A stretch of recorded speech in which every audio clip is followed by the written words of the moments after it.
All right, today we got a video suggested by Will, and then someone else piggybacked on that in our monstrous tier list video.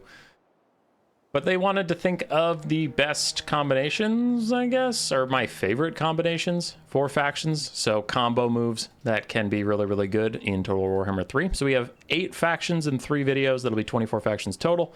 And here we go, starting off with the Beastmen. I took some Centaurs with great weapons. And then I took 2 casters because what I'm doing is a single target spell. But I think the combination on the Beastmen that is a little slept on, but is very good, is Mantle of Gorok plus Centaurs with great weapons. Centaurs with great weapons have terrible combat stats. 27 and 22 is pretty abysmal versus elite knights like Knights of the Black Rose with 50 melee defense. These guys can have a hard time getting through them. And I have it on sandbox mode, so I'm going to get a free charge. But with the Mantle of Gorok, you get 50% more damage, which is pretty huge. But you get 40 melee attack, which can finally get Centaurs to punch above their weight class as far as melee defense goes. And all you lose is 30 armor, which only having 35 armor base, it barely deflects any damage whatsoever. So you might as well do it. So on the top side, we have 2 different Centaurs with great weapons, both affected by the Mantle of Gorok. And on the bottom side, Centaurs without. Played at ×1 speed. It is not that expensive of a spell. Mantle of Gorok is... How much Winds of Magic are you, Mantle of Gorok? I don't know. I believe it's 12. I believe. Overcasting it just makes it last longer, doesn't make it area of effect. But we can see that by the time Mantle of Gorok wears off now, Knights of the Black Rose, 3,000 and 3,300 HP up there, 5,000 and 5,200 down here. So that spell, we got about 2,000 more damage out, So 2,000 more damage against heavy knights, helping out your Centaurs a lot, which is very, very nice. And that's good. I mean, we could let the rest of this play out, but these guys are already low, and these guys are not low. So Mantle of Gorok can get you a lot of extra damage versus elite knights, as long as you cast on something with armor piercing usually. Because non-armor piercing units, it's pretty whatever. When you're playing Bretonnia, you can commonly run into people who spam Chaos Warriors with halberds or other elite halberd units. What if I told you you had a better halberd unit just waiting for them?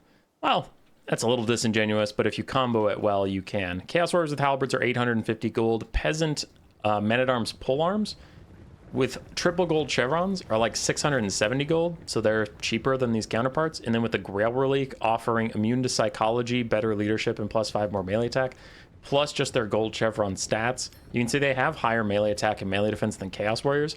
And Chaos Warriors and other elite halberds actually usually pay a lot for armor, which your men-at-arms polearms have pretty good armor piercing values. Their bonus versus large is wasted, sure, but they can do well against Chaos Warriors. And I'm going to pair the Grail Leak with the bottom 2. The top 1 is going to be without the Grail Leak. But this is also nice if your opponent's going to like slam Minotaurs into your front line, or try Chaos Warriors and Armored Chaos Trolls or something to fight Bretonnia. So just taking these Men-at-Arms polearms with triple gold chevrons. I know it seems like a meme to have something triple gold chevroned. Sure, true. But it is less than 700 gold for an elite halberd like this. So... all in context, I mean, a Plague Monk is like 29 gold less expensive than these guys, so you're not actually paying an arm and a leg. You can see with the Grail Relic buffing them up, they're actually beating the Chaos Warriors, and up here they're trading about even. But since this is a combo tech thing, I think taking the Grail Relic, especially when you have elite peasant halberds like this, it just makes them nearly unbreakable. Immune to psychology with their already gold chevroned leadership stats, and then more leadership from the Grail Leak. These guys will fight to the very end. And the extra 5 melee attack is nice to get the Chaos Warriors just to be finished off. But we do have these men-at-arms trading up into the Chaos Warriors. So pause it at this point just to check on them. So Chaos Warriors got 560 value versus the men-at-arms 800. They're just trading up, right? And that's fine. Because they'll also, obviously they're polearms, so they'll still do well against monstrous infantry. They clearly do well against heavy infantry. You would just want to avoid taking them versus light infantry berserker type units that do a lot of damage and don't have high armor. Because the big thing about this tech piece is that it's great versus armored halberd rushes, because you can just outperform them, because you're not paying for armor when you're an armor piercing unit. And then over here, without the Grail Relic, to point out the point of the combo, without the Grail Relic, they're still doing okay. But instead of winning, they are going to lose, I believe. The Chaos Warriors just have slightly better leadership. So while they're both taking about equivalent damage, yeah, the peasants rout. But with the Grail Relic, they hang in there and they win. A combination that works versus elite knights, like a YouTube short I did. Someone else brought the technology. I don't want to claim the tech, but I did a YouTube short of it instantly deleting a Grail Knight. It also does well against clearly giant, large monsters, since that's what I use for this example, and it works against elite infantry. But if you're playing the Chaos Dwarves and you never just want to delete something elite that is not a single foot character, you can always pair Zatan's Net, which has an absurdly long time. A 30-second net is crazy, and that makes it easy enough that you can cast an overcasted Flames of Asgore underneath either the cavalry or the elite infantry, or even a big single entity like the Dread Saurian, and they have no hope of moving or dodging in time. As you can see, he's getting absolutely chunked out by that. And at the end of it all, we still have 20 seconds of net left, and he took 9,000 HP? 8,500 HP, and our Demon Smith Sorcerer got a 2,100 value cast onto him. So, Astrogoth? No. Zatan's Net plus that spell is very potent versus anything elite that you want to delete. The Demons of Chaos combination is not a two-part dance, it is a three-part dance. Seekers of Slaanesh and Heartseekers got nerfs, but they're still very good at one thing, and that is surrounding and killing cavalry that venture too far from their infantry or arrow support. And why I really like this three-part combo is the Soul Grinder of Tzeentch, the Soul Grinder of Nurgle, and Seekers. You can tear apart any box or defensive formation with these guys. Soul Grinder of Tzeentch has amazing single entity sniping. His magic damage, armor-piercing shots means neither armor nor physical resistance, looking at you, Green Knight, can defend you from his ire. And then the Soul Grinder of Nurgle is great at punishing either heavy cavalry or archers or infantry blobs, anybody that is blobbed up, any multi-entity model. So while the Soul Grinder is great at punishing these Knights of the Realm, the Soul Grinder of Tzeentch can hit the Green Knight. And if anybody ever breaks formation, gets too far away from their archers while you scoot and shoot with your hyper-mobile large artillery pieces, as soon as someone gets isolated, your Seekers jump in there, rip them to shreds, and your kite continues. This can force your opponent away from their slow infantry boxes, or if they want to stay with their slow infantry boxes, then you just get free shots forever. And the Soul Grinder of Tzeentch can hold its own in melee. It's not great at it, but it can do okay. And now the Seekers are about to come over and collapse again, peeling for the Soul Grinders, while this Soul Grinder turns its focus onto the peasants who are annoying the Seekers of Slaanesh. This just like crazy synergy is one of the reasons that Demons of Chaos is so powerful. There are other units that fill these roles, but when you hear people complain about Seekers, it's largely because if you ever leave your pretty little formation, you get gooned. Not a good time. Fey Enchantress and the Green Knight are trying to stop my Soul Grinders. Seekers can deal with them too, and Seekers also have that combination like the Soul Grinder of Tzeentch of armor piercing and magic damage. So again, ethereal units, armored units, no one can stand up to them for very long, allowing the Soul Grinder of Tzeentch to scuttle away and continue kiting. Meanwhile, Soul Grinder of Nurgle is going to finish off some arrows. He's pretty tanky himself. 90 armor, small profile means he can get in range of most arrows and not take too much damage. Soul Grinder of Tzeentch lining up a shot on the Fey Enchantress. He's trying to retreat back to her lines. And good damage. So anyway, you see the combination. Can break apart any box and just pull people out of formation. Next one is more niche, but I have seen some iterations of it. The original tech was by John FB. He had double Charybdis versus Demons of Chaos. I altered it. You can take a Doom and Darkness caster or Burning Head caster. I think Burning Head is better because while you get the -8 leadership debuff, you also get the damage that can proc demonic instability. But versus demonic factions, any combination of these types of units can be strong. You have the Bloodrack Shrine, which does really good damage on the charge, and it also has a -4 leadership aura. You have Malice Darkblade, who has a one-time activating -10 leadership aura. The Charybdis has -8 all around it. And you have Burning Head caster, where when Burning Head hits, it's -8, but also it does a lot of damage and gets things to crumble. Just, it's pretty insane versus demonic units to get rid of them with these big combo moves. So you can get rid of them at pretty high HP points, like these guys are starting to blob up around them. Caster's going to take this Bloodthirster on a bit of a ride. I did take a variety of units because you have your Charybdis, who's a good anti-large duelist. Bloodrack Shrine is good versus infantry. Malice is decent versus a lot. And even if he starts to take damage, he can transform into Zarkam. You can see with the Burning Head, the Demon's Curse burnt all this stuff. The Seeker went from full health to half HP. And look at all those debuffs. Losing currently -8, -8, -4, -10, -8, and then the damage sustained is -42. It's just a lot. It's a lot for them to deal with. So we're losing a Demonette, we're losing a Seeker of Slaanesh in this pile. It's just due to leadership debuffs. Without all those overlapping debuffs, those guys wouldn't have been crumbling that soon. Yeah, we're almost losing a Seeker over here. One leadership for that Seeker. There we go. They start to crumble. Still the Demon's Curse for another second or two, and the Abyssal Howl's there, but the Demonic Instability is too far along, and it's already routing. So now that might have been a bit gimmicky for you.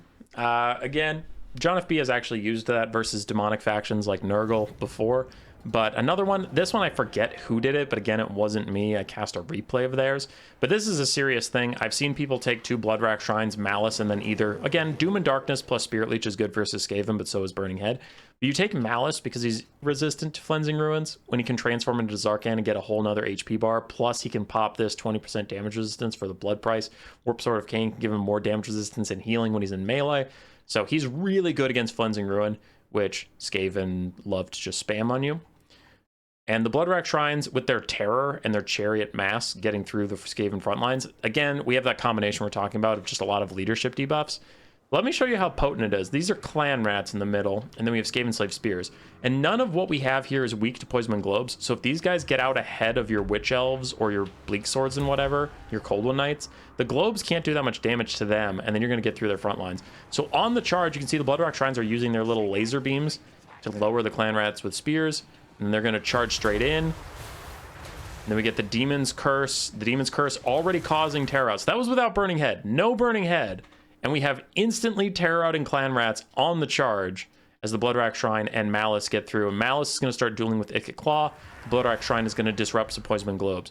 Over here, we have a Burning Head on Skaven Slaves. No Malice involved, but just a Burning Head and a Bloodrack Shrine is enough to tear out off these guys and even shatter them.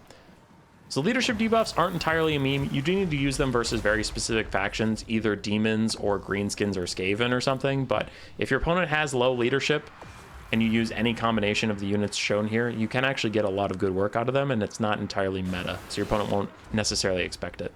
Next up for the Dwarves, I took 2 units that are good versus cavalry. We took Thunderers, which are your traditional handgun units with their armor-piercing missiles and longer range, and then we have Althar's Raiders, rangers with great weapons. Now, this tech piece comes from Gotrek Starbreaker. He definitely showed it to me first, but combining Althar's Raiders with Thoric Ironbrow's Slow, the Rune of Slowness, or any Runesmith's Rune of Slowness, is pretty insane. Althar's Raiders, marked by Althar, reduces missile resistance, reduces armor, and missile block chance, meaning your shield is less effective. Meanwhile, this Slow just makes you crazy slow in the face of these guys. So we have Thunderers who have already gotten a volley off onto Blood Knights. Then we're going to have Althar's Raiders and Thoric. Althar's Raiders are only 50 gold more than the Thunderers, and of course, Thoric is just providing a slow. One volley from Althar's Raiders with all of their debuffs that they get is about 2,000 HP-ish. You get another volley off, Blood Knights are at half HP, and all Thoric provided is a slow, but really you just want the slow so that the Althar's Raiders keep firing away. Oh, and it's the Master Rune of Slowness too, so they're actually slowed by 60%, which is very, very brutal. Now the Blood Knights finally start to get in here. But in the time they got in, the Blood Knights that were charging the Thunderers lost 1,000, not even, they lost 800 HP in 2 or 3 volleys of the Thunderers. Because I know that they made me turn, but I definitely got 2 volleys off at least. While the Blood Knights took about 2,400. Yeah, wait, no. Yep, 2,400. No. 3,000. Yeah, 3,400. Quick maths, sorry. So these guys took 3,400 damage from the Althar's Raiders in a similar amount of time. Althar's Raiders got 800 value, Thunderers got 200.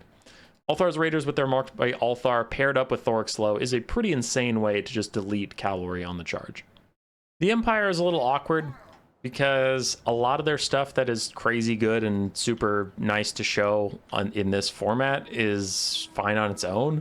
Like Empire Outriders with grenade launchers just insta-kill infantry, so they don't need any support, and Elspeth von Draken kills single entities all by herself. So, the best one I can bring up for Empire, sorry if it's a little disappointing, is Plague of Rust, Balthazar Gelt, plus Huntsman. Huntsman are your basic 650 archers. They're very cheap, stock, wide formation, but they have anti-large and high missile strength with a lack of armor piercing. Well, Gelt can easily bring Plague of Rust and take these Croxors down to 40 armor from 100. And we can see the difference in the damage coming out for the various sides. Plague of Rust wears off in 14 more seconds, so I'll fast forward quick. Dun, dun, dun. All right.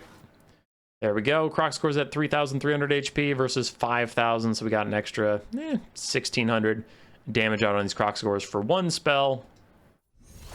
That was 6 Winds of Magic. So it's a very potent tool to make your Pistoliers, your Huntsmen, your Crossmen do a lot more damage. And it's even good with Empire Knights or Knights of the Black Rose who don't have a lot of armor piercing. Next up, we have a twofer. I try not to do too much of the same thing over and over again, even though such combinations exist on similar rosters, like you could do Plague of Rust and Jade Warrior Crossbows.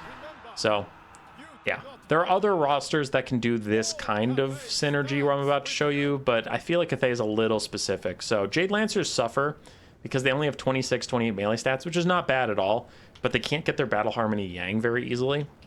4 leadership, 4 more melee attack, and melee defense. Well, Onyx Crowmen are a Yin Harmony unit, so they can fly with your Yang Jade Lancers and actually provide harmony at a distance, and they can pair up to be a rear charge that can prep enemy cavalry for your advance. So now you get a 2v1, and your Jade Lancers get increased stats, 30 and 32 instead of 26, 28. And with a good surround from the Onyx Crowmen, who can just fly over cavalry units and land behind them, you can see all of a sudden Jade Lancers and the Onyx Crowmen, of course, are shredding Wild Hunters of Kronos, while Jade Lancer without his Crow buddy is actually losing the fight. So just like that, Wild Hunters of Kronos are taken out. Looks like they're going to rout any second now. There they go. So they routed in about a minute, though not a whole minute of combat because we had to approach. And meanwhile, this Wild Hunter of Kronos is going to kill our Jade Lancer and still have over half HP. So again, you know, is it super fair to be like, wow, that one Jade Lancer didn't kill the Wild Hunters of Kronos while a Jade Lancer with a whole nother unit did? Yeah, sure. But we're talking about good combinations, and these two work amazingly well together to beat more elite things. And honestly, I think Wild Hunters of Kronos cost as much as an Onyx Crowman and a Jade Lancer together, just about the same.